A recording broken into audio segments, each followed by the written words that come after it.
అమ్మాయిలు ఉన్నంత డేంజర్ గా ఇవాళ రేపు ఎవరు లేరురా బాబు. అట్లా కాదు, నేనైతే మాత్రం పెళ్లిళ్ళు వద్దనే చెబుతున్నా. చేసుకుంటే మీ కర్మ మీదే. చేసుకుంటారా ఫస్ట్ ఎంత చేసుకున్నా అది ఎవరికొకటికి అలవాటు పడుతుంది.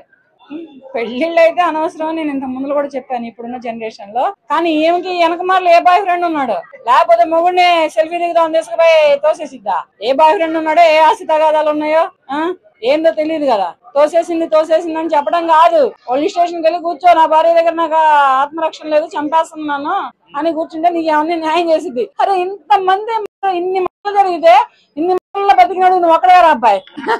నీకు ఈ భూమి మీద నూకలు అన్నట్టున్నాయి, అందుకని నువ్వు బయటికి రాగలిగావు. లేకపోతే నువ్వు ఈ పాటికి ఎప్పుడో కైపోయిపోయాడు. వరదల్లో కొట్టిపోయిన భర్త, సెల్ఫీ దిగుతూ చెప్పిన భర్త అని సోషల్ మీడియాలో పెద్ద పెద్ద హెడ్ లైన్స్ తో వచ్చిండేది. ఒకవేళ ఆయన ప్రతిదీ బయటికి రాకపోతే ఆవిడ అలానే చిత్రీకరించేది కదా, అంటే సెల్ఫీ దిగేటప్పుడు కాలు జారి కింద పడిపోయినాయి. అంతే కదా, సెల్ఫీ దిగుతున్నాం మేమిద్దరం, కాలు జారి పడిపోయాడు, నాకు చేతికి రాలేదు.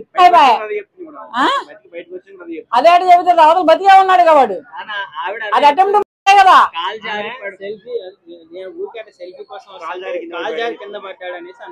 అది తప్పించుకోవడానికి ఎన్ని మార్గాలైనా చెబుతారు. ఫస్ట్ ఈ వెనక మార్లు బాయ్ ఫ్రెండ్ లాక్కొస్తే అసలు విషయం బయటకు వచ్చింది.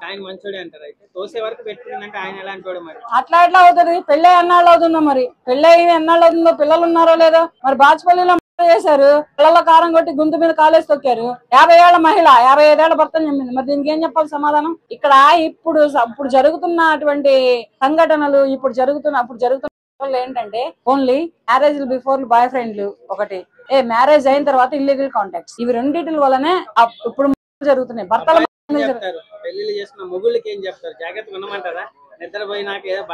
ఏం చెప్పినా వీళ్ళు ఆగట్లేదు కదా. ఏం చెప్పినా వీళ్ళు ఆగట్లేదు. చేసుకుంటున్నందుగా చచ్చిపోతున్నారు. ఎంత చెప్పినా ఆగట్లేదు. ఏదో ఒక తోడు కావాలి, వంశం నిలబడాలి, నెక్స్ట్ జనరేషన్ కావాలని వీళ్ళ అమ్మ నాన్నలు ఆలోచిస్తున్నారు. అమ్మాయిలు ఉన్నంత డేంజర్ గా ఇవాళ రేపు ఎవరు లేరురా బాబు. మామూలు డేంజర్ గా లేరు. ఒకప్పుడు 30-35 ఏళ్ల క్రితం అత్తమామలు మొగుడు ఉండేవాళ్ళు అదే డేంజర్ లో. వాళ్ళు కూడా అట్టాగే చంపేసేవాళ్ళు అమ్మాయిల్ని. కట్నాలు తాలేదనో, కృష్ణాలు పోసో, పెట్రోల్ పోసో, యాసిడ్ పోసో, కడుపులో ఆడపిల్ల పెరుగుతుందని తెలిసినా కడుపులో శిశువుతో సహా, మహిళతో సహా చంపేసేవాళ్ళు. ఇప్పుడు కాలం రివెంజ్ తీర్చుకుంటుంది. కాలం అనేది వాళ్ళ మీద తీర్చుకోవట్లేదు, చంపిన మీద తీర్చుకోవట్లేదు, అమాయకుల మీద తీర్చుకుంటుంది. కలికాలం కాదు, రేపు వచ్చేది పిల్లల కాలం. పిల్లల్ని కూడా చంపేస్తారు. ఒకప్పుడు మహిళలను చంపారు, ఇప్పుడు పురుషులను చంపుతున్నారు. ఈ అక్రమ సంబంధాలకు అడ్డంగా ఉంటున్నారని ఇప్పుడు కొంచెం మంది పిల్లలను చంపుతున్నారు. భర్తలకు సెక్యూరిటీ ఎట్లా అంటారు? మగ మనుషులకు సెక్యూరిటీ ఎట్లా బాబు? అట్లా కాదు, నేనైతే మాత్రం పెళ్లిళ్ళు వద్దనే చెబుతాను. చేసుకుంటే మీ కర్మ మీదే. చేసుకుంటారా ఫస్ట్ ఎంత చేసుకున్నా అది ఎవరికొకటికి అలవాటు పడుతుంది. బాయ్ ఫ్రెండ్ లేకపోయినా ఫస్ట్ అని పెళ్లి చేసుకుని ఒక 2 పిల్లలు పుట్టిన తర్వాతనైనా ఇన్స్టాలోనో, ఫేస్బుక్ లోనో, ట్విట్టర్ లోనో, యూట్యూబ్ లోనో ఎవడో ఒకటి వేస్తున్నాడు ఒక బీజం అట్టగా, తప్పని పడుతుంది వెళ్ళి అయిపోయా. ఇంకేం కాదు. దేనికి చేయమని చెప్పరా ప్రధానమంత్రితో మాట్లాడి?